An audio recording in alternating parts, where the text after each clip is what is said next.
Inilah sebab utama kenapa saya simpan emas. Setiap orang ada alasan tersendiri kenapa mereka simpan emas. Begitu juga dengan saya.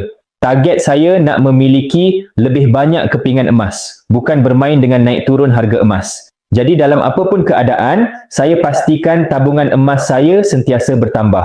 Duit simpanan jangka panjang, sekurang-kurangnya 2 tahun ke atas, saya tukarkan terus kepada emas kerana 3 tujuan utama. 1. Forgotten saving. Saya jadikan emas sebagai simpanan untuk dilupakan. Saya rasa simpan emas adalah cara yang sangat berkesan merawat masalah tangan yang gatal, sentuh duit simpanan dari dibelanjakan pada perkara yang kurang penting. Duit bila dah tukar, jadi kepingan emas dinar dan gold bar. Tak terasa nak guna pun.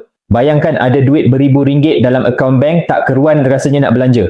2. Nilai jangka panjang. Terjamin duit yang kita simpan di bank atau apa-apa bentuk pelaburan yang cuma ada nombor dan kertas. Ringgit sahaja akan terjejas nilainya bila apa-apa terjadi pada ekonomi dan politik negara. Bila tukarkan duit kepada emas, kita tak perlu lagi bimbang. Nilai emas tak terjejas walau apa pun terjadi kepada ekonomi ataupun politik negara.